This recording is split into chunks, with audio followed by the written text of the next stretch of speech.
C'est bon. Bonjour, nous sommes avec Alexandre Jardin dans le contexte de la conférence, la 10e conférence de l'OIDP.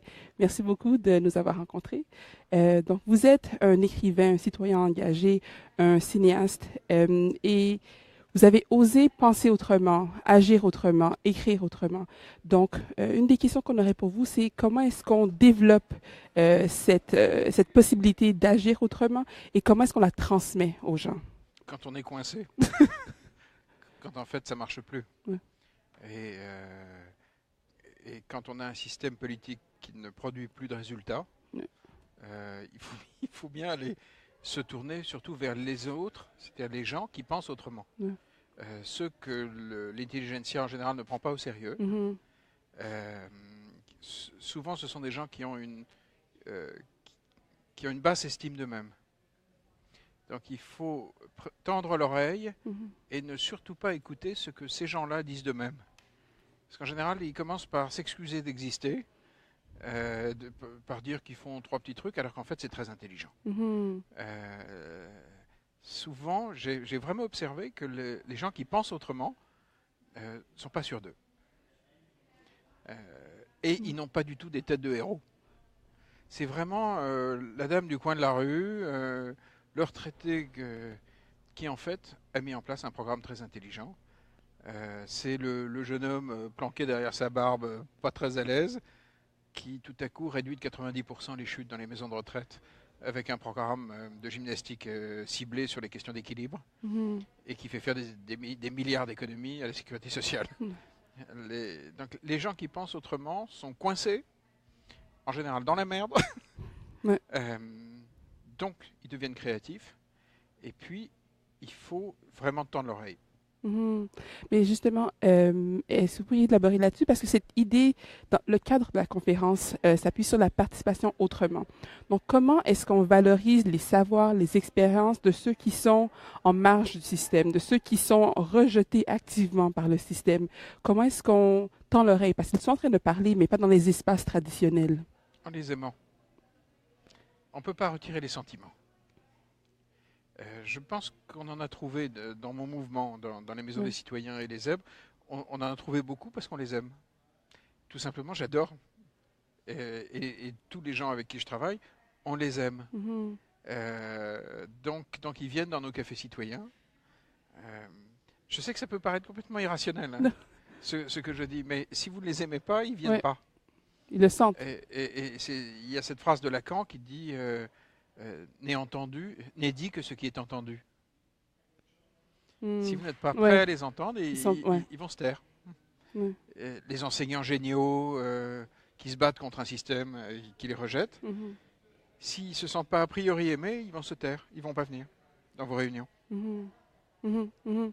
Euh, et la politique dévalorise les sentiments. Euh, c'est même chic d'être méchant, d'être un tueur.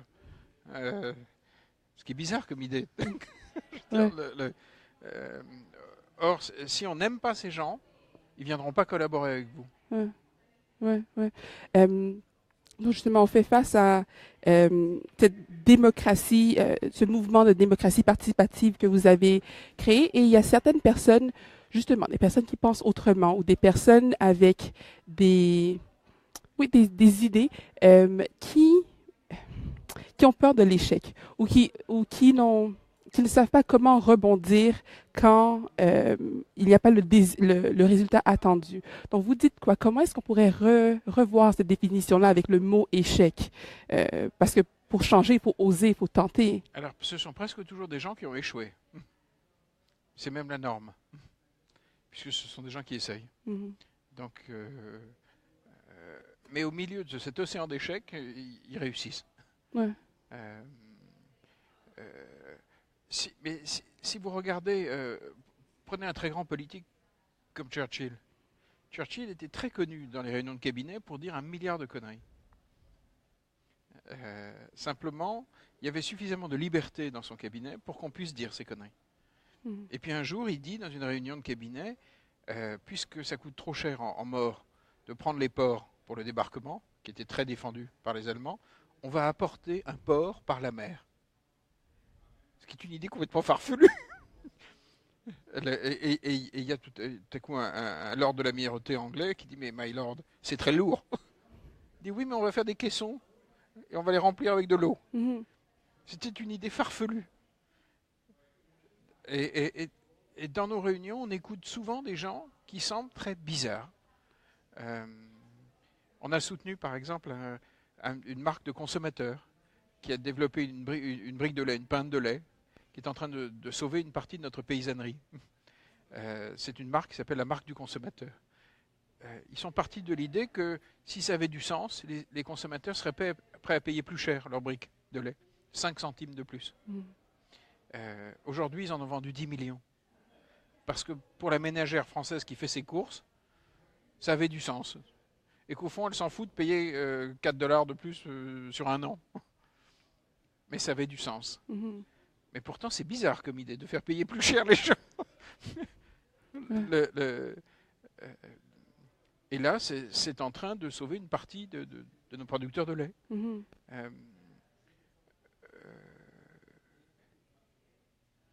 Il faut réussir à attirer dans les combats, dans la démocratie citoyenne, des gens qui font.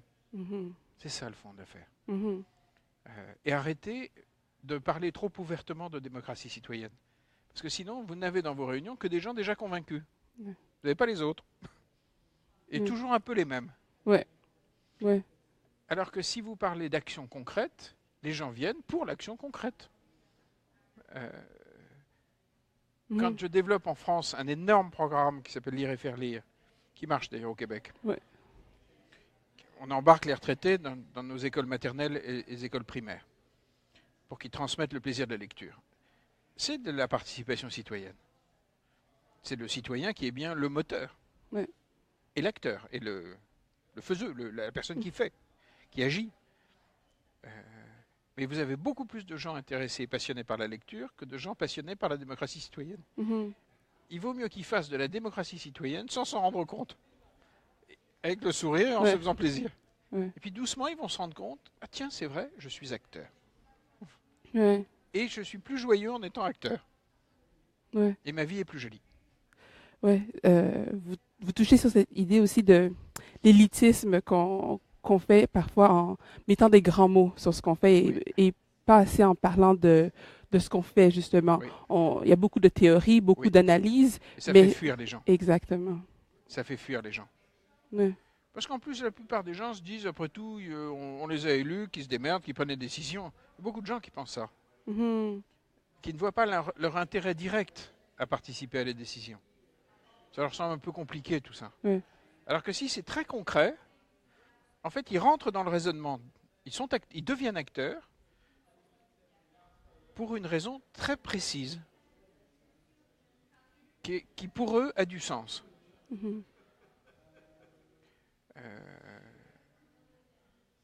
Et là, on va faire de véritables démocraties citoyennes, en faisant des acteurs, en leur donnant l'opportunité de devenir. Et c'est sûr qu'il y a, vous parlez beaucoup des faiseux, des gens qui font. C'est important aussi, je crois, de construire des ponts avec ceux qui analysent, ceux qui disent, quels sont les forums opportuns pour ça, selon vous, pour pouvoir marier les acteurs, les faiseurs, ceux qui pensent? Ou quelles sont les opportunités pour construire ce dialogue-là aussi? Ou est-ce que vous le voyez comme important ou pas du tout? Bien sûr qu'il faut des penseux, des gens qui réfléchissent. Mais je préfère que ceux qui réfléchissent à des questions pratiques.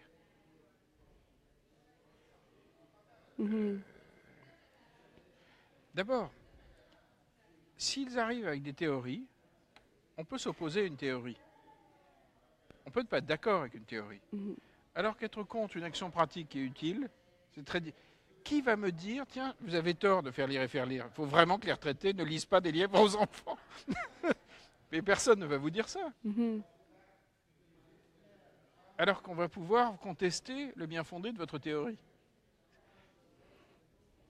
L'action concrète, c'est plus dur.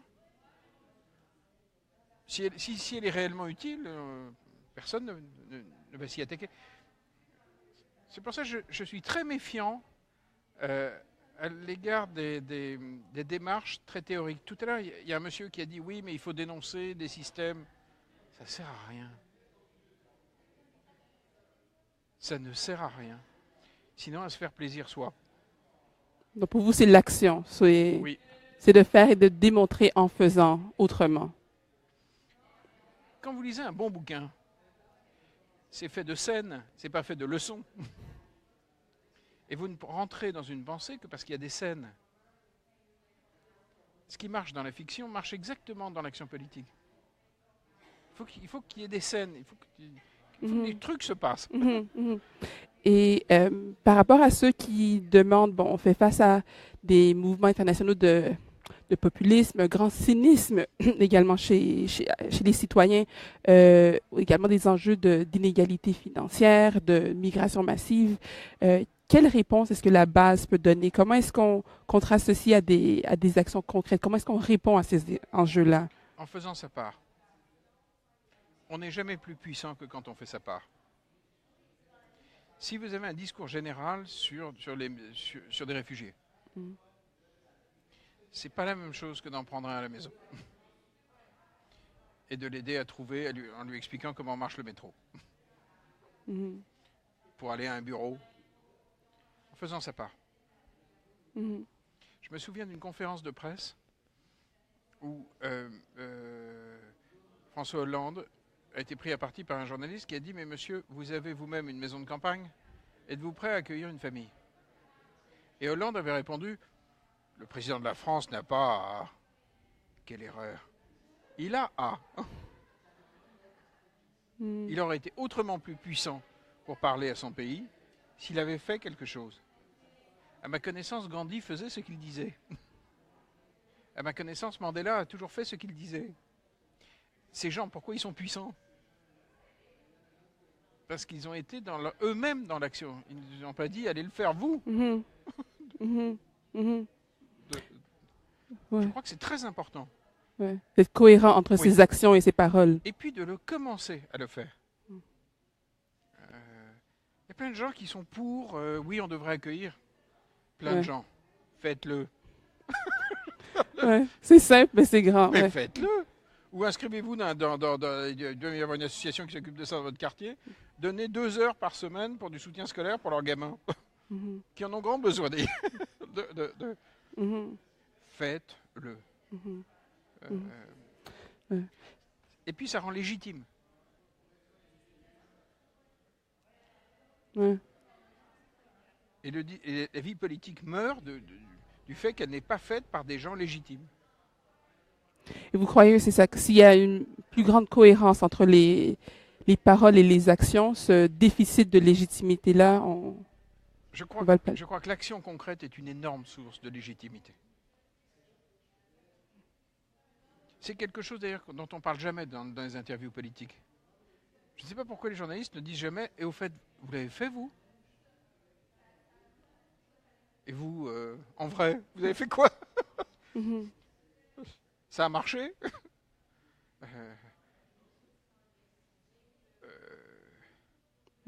Plus poser des questions là-dessus. On est à Montréal. Ouais. Un jour, il y a un grand Français qui était très grand, qui s'est adressé aux Québécois sur un balcon à la mairie. Quand il a dit ça, pourquoi est-ce que ça a vibré? Parce que lui-même s'était opposé. Il avait dit non dans sa vie. Donc il était profondément sa parole. Mettez à sa place François Hollande ou Macron, je ne sais pas qui, tout le monde s'en fout.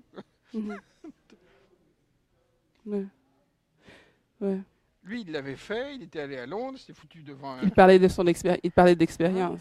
Il avait dit, voilà, moi je dis non. Donc, du coup, ça vibre très différemment dans la foule. Et peut-être pour finir, pour vraiment démarrer la révolution positive dont vous parlez, mais pour vraiment créer un momentum autour de ceux qui feront et qui voudront changer par l'action. Vous dites quoi? Comment est-ce que vous les encouragez? Comment est-ce que vous les inspirez? Faites quelque chose qui est à votre portée dans votre commune. Installez Lire et faire lire dans votre commune. Allez à l'école du coin, allez au café, vous essayez d'en parler à 2-3 retraités que vous trouvez un peu mis sur le côté, et à qui ça ferait du bien. Faites quelque chose comme ça. Aucune révolution, aucun changement, aucune amélioration dans une société ne se fait d'un coup. Ce sont des processus. Donc il faut démarrer tout de suite, ce soir. Donc, vous entendez l'appel de passer à l'action au niveau local. Tout de suite. Et si possible dans votre rue. Le plus de proximité, alors une initiative de proximité. Oui. D'accord. Eh bien, merci beaucoup. On aurait pu aborder beaucoup de sujets, mais je vous remercie beaucoup de votre générosité. Et puis, continuez à regarder les vidéos de la conférence. Merci beaucoup. Merci.